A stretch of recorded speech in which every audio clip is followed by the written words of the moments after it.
Está también con nosotros Alfredo Romero, director ejecutivo del Foro Penal Venezolano. Alfredo, hemos hablado con él en otras oportunidades también de este caso. Tenía que ir hasta el tribunal para saber el estado de los recursos que ayer se introdujeron.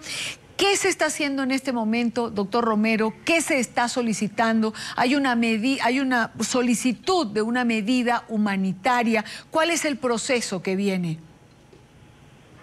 Bueno, primero buenas tardes y Daniel, saludos y saludos a toda América Latina, el Caribe.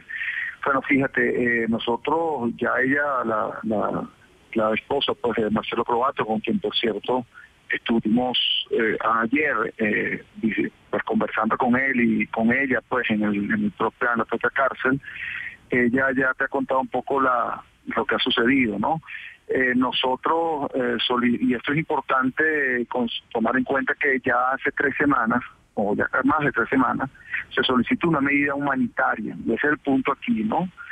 Ante un tribunal, el Tribunal Noveno de Control, que bien ustedes señalaban, que es el tribunal de la causa, y hasta el día de hoy no sabemos absolutamente nada oficialmente de la medida humanitaria, de la solicitud. Por eso se interpuso pues un amparo constitucional, es decir, se acudió a un tribunal de segunda instancia superior a los efectos de que se decidiera esta medida humanitaria. Esa decisión tampoco se ha obtenido a la fecha, claro, fue más reciente, y el día de ayer, ratificando esa solicitud de amparo, que ya ameritaría evidentemente una decisión que solucionara el problema de violación de los derechos humanos, entre otras cosas, la atención médica, como bien te referías anteriormente.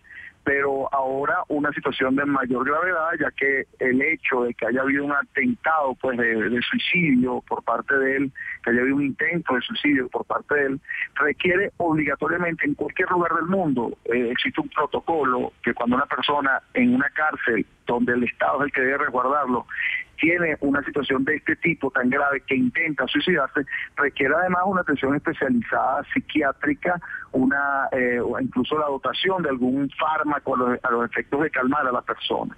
Luego de ese intento de suicidio, porque fue lo que ratificamos en el tribunal y requerimos entonces nuevamente la medida humanitaria, y todavía al día de hoy no hay respuesta, no tenemos respuesta del tribunal. Desde el momento que se intentó el suicidio, que fue antes de ayer a las 6 de la tarde, no ha tenido ninguna atención especializada. Es decir, el riesgo de que vuelva a suceder es inminente, porque cuando una persona cae en este estado psicológico tan grave, que intenta quitarse la vida por las circunstancias y las causas tan graves que ha vivido, entre otras cosas, un diferimiento de la audiencia preliminar, es decir, ni siquiera ha comenzado juicio, esto es importante notarlo, lleva 8 meses preso sin que se haya comenzado el juicio, pero no es que ni siquiera se haya comenzado el juicio, es que no ha habido ni siquiera la audiencia preliminar, la previa, para determinar si se va a comenzar o no juicio, y eso se ha diferido 7 veces con el día de mañana, cuando va supuestamente a convocarse nuevamente la audiencia. Todo ese hecho ocasionó pues esta situación tan grave, psicológica de él, además de todas las dolencias físicas que ya ustedes han hablado, y que tampoco ha tenido una atención médica adecuada en virtud de esa situación relacionada pues con el intento de suicidio. Entonces, al día de hoy, Marcelo Croato se encuentra en el mismo lugar, en las mismas condiciones, con las mismas características y con la misma situación que le ocasionó ese intento de suicidio. Y ahí tenemos que entonces concluir que definitivamente es una responsabilidad del Estado venezolano y del tribunal particularmente, que debe tomar la decisión lo que le pueda suceder a él, ¿no? Claro. Ahora, doctor Romero, tendría yo que preguntarle, usted ha dicho, en cualquier lugar del mundo donde ocurra una circunstancia como esta hay un protocolo que rige y que tiene que seguirse. Eso es en cualquier lugar del mundo que no sea Venezuela, donde los protocolos en relación a los detenidos después del mes de febrero, pues no se ha cumplido absolutamente ninguno. Y yo quiero preguntarle, ir más allá, ¿le importa a alguien del Estado en Venezuela la situación de los derechos humanos de los detenidos? Bueno, fíjate, yo no puedo generalizar. Aquí en Venezuela hay La Defensoría del Pueblo estuvo ayer, al menos levantó un acta y está atenta de la situación de Marcelo Croatto. Eso no ha traído una conclusión específica. Sin embargo, también en la Fiscalía hay fiscales pues que actúan eficientemente, ¿no? Aquí el problema, actúan eficientemente, aunque no es la generalidad, ciertamente. El problema, y eso respondiendo a una pregunta que le hacías a la señora de Croatto, pues la señora Arellano, que por qué sucede todo esto. Y lamentablemente te voy a explicar algo, Dania.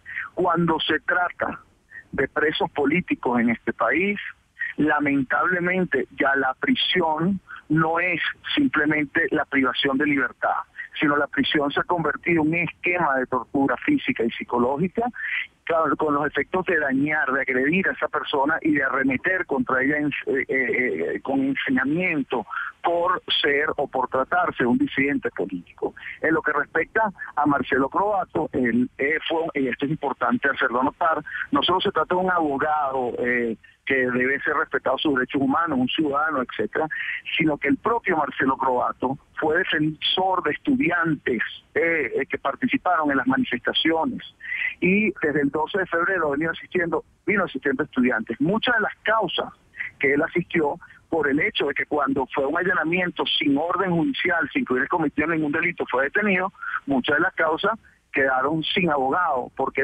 al abogado que atendía esas causas fue detenido, siendo que un abogado que actúa gratuitamente en defensa de los derechos humanos y en defensa de lo que son un esquema de detenciones arbitrarias que han existido. Aquí se trata no solo de un abogado, no solo de un ciudadano que se le dieron los derechos humanos, sino dentro del concepto internacional de un defensor de derechos humanos que está siendo apresado por cumplir o por ejercer esa función gratuita que ejerció en el momento que se realizaba un allanamiento a una casa de unos supuestos manifestantes.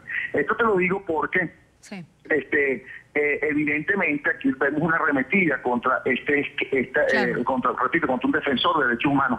Y por otro lado, incluso si no fuera defensor de derechos humanos, incluso si no se tratara de un allanamiento a personas que están relacionadas o no supuestamente con las manifestaciones y que también se encuentran presas, por cierto, el hecho es que todo el mundo, o sea, toda persona tiene derecho a la defensa. Si el mayor criminal del mundo tiene derecho a la defensa. Si tú agredes, si tú le violas el derecho al abogado y apresas al abogado, ¿cuál es el mensaje que estás dando al ciudadano? ¿Cuál es el mensaje que le estás dando a la sociedad? Bueno, señores abogados, tengan cuidado, porque si usted llega a un allanamiento, si usted defiende a una persona que se considera disidente, si tú defiendes a un manifestante, usted puede ir preso. Y entonces tenemos, así como tuvimos el efecto Afiuni, que es un efecto que se conoce en la Organización de Naciones Unidas por el caso del juez Afiuni, que liberó autónomamente, independientemente a una persona y el Poder Ejecutivo la obligó, la apresó por el hecho de tomar una decisión en contra del Ejecutivo. Ahora tenemos el efecto Croatto, que es que cuando un abogado actúa en defensa de un manifestante, en defensa de un disidente, también puede ir preso. Claro. Retomemos la llamada, Alfredo, permíteme un minuto, de la señora Arellano, que está nuevamente en línea. Señora Elqui, ¿usted ha podido ver a Marcelo Croatto el día de hoy? No lo he podido ver, ni sé nada de su esposo. No sé absolutamente nada de él. Solo confío en Dios, en las oraciones que hago permanentemente para que él se acuerde de sus hijos, se acuerde de su familia y que piense las cosas. Pero su condición sigue siendo la misma, está en el mismo sitio, con las mismas condiciones. Yo espero que las personas que están alrededor de él lo cuiden, lo protejan. Le pido a Dios Todopoderoso que también interceda por nosotros. Pero realmente no sé nada de él, no sé nada de mi esposo. Y ayer pudo verlo, ¿por qué hoy no? Es decir, ¿está bajo régimen de visitas? ¿No puede verlo usted todos los días? ¿Cuál es la...? No, el régimen de visitas regular es una vez al mes. Una vez al mes puedo verlo, puedo llevarle algo de comida. Allá no hay forma de refrigerar comida, así que lo que puedo llevarle apenas es para que coma el mismo día que nos vemos. Y ahora por el mes de diciembre sí ha habido visita semanal y he podido pues tener un poco más de comunicación con él y llevarle comida, mantener un contacto con él para que sepa de la vida de sus hijos, etcétera. Pero ayer, por la circunstancia especial que sucedió, porque tampoco había visita el día de ayer, me correspondía visita y bueno, por la situación que ocurrió, pues me permitieron verlo, acompañarlo, abrazarlo, darle mi apoyo, mi solidaridad, pero el día de hoy no me corresponde visita, así que sencillamente no sé nada de él. Pues quiero darle las gracias por haber estado con nosotros, señora Arellano. Gracias a ustedes por la invitación. Esperamos solamente que esto pueda resolverse. Estos son algunos de los mensajes que en las redes sociales le han colocado a Marcelo Crovato con el hashtag numeral Fuerza Marcelo. Por ejemplo, Eleonora Brusual, periodista. Fuerza Marcelo, no le des el gusto. Tu vida vale lo que su mediocridad y perversión no. Dios te bendiga. Juan Requesén, líder estudiantil, Fuerza Marcelo, que este gobierno no merece la vida de nadie. Has dado ejemplo de lucha por los derechos humanos. Los jóvenes estamos contigo. Leonardo Padrón, escritor, articulista. Así sería la decepción de Marcelo Crovato con la justicia venezolana y su desesperación, que intentó suicidarse. Numeral Fuerza Marcelo. Este es el hashtag que están utilizando para los mensajes a Marcelo Crovato, abogado y defensor de derechos humanos. Retomamos a Alfredo Romero porque me gustaría dejar esto claro. ¿Por qué un régimen de visita tan duro, una sola vez al mes, se le permite a su esposa verlo, llevarle comida, etcétera? Sí, esto está sucediendo, como repetía, con aquellos casos de presos que se encuentran pues en las cárceles comunes, que se ha limitado, y a los presos en general de esas cárceles, solo una vez por mes las visitas. El por qué es algo que no se entiende y que ha causado mucha molestia en las cárceles venezolanas. En las cárceles que se dominan con régimen, es decir, las cárceles que tienen custodios del Estado adentro, porque aquí hay cárceles, como bien se ha dicho en otras oportunidades, y aunque hay especialistas en el tema, que no tienen ni siquiera custodios adentro, ¿no?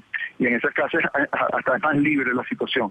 Pero eso es otro tema. Ahora, todo evento hay un punto importante a considerar también. No solo es que es una vez por mes, pudiesen hablar con la esposa la historia de entrar a la cárcel. O sea, ¿cómo es eso, no? Entrar a la cárcel es primero a los visitantes. Ellos, todos los presos están, y como Marcelo Crovato, que ni siquiera es preso porque ni siquiera ha tenido un juicio, no ha tenido una condena, ni siquiera ha tenido la audiencia preliminar, los visten de amarillo como un preso, como un delincuente igual, pues como si estuviera condenado. Pero por otro lado, a las visitas, que tienen que ir vestidas solo de blanco, con camisas blancas, o sea, tienen que ir uniformadas las visitas también, a las mujeres las requisan que las desnudan, es decir, completamente, para poder entrar y para ingresar pues a la visita de su esposo, en este caso de su padre, es decir, de cualquier mujer. Entonces ya eso se denuncia en otras instancias, inclusive en el Comité contra la Tortura, porque es una evidente vejación, ¿no?, hacia el ser humano. O sea, a las visitas se les trata en unas condiciones que son totalmente inaceptables. Y eso es lo que pasa, pues cualquier persona, no solo presos políticos, sino cualquiera de los presos que está ingresado, y que, repito, hay que recordar que el 67% aproximadamente de los casos, quizás ya lleguemos al 70% de las personas que están detenidas en las cárceles venezolanas, ni siquiera tienen una condena, sino en términos generales, no solo los presos políticos, no tienen una condena, sino están procesados y se está esperando la condena, o sea, están en juicio, claro, porque hay un retardo procesal en términos generales, ¿no?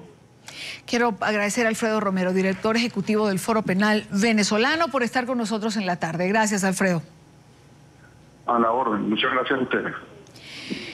Alfredo Romero está en tribunales, está siguiendo los recursos que ayer se introdujeron, a ver cuál es el curso de esta medida humanitaria. Ni siquiera en el caso de Crovato, valga la pena destacar esto, se ha realizado la audiencia preliminar para saber si este caso va a juicio o no.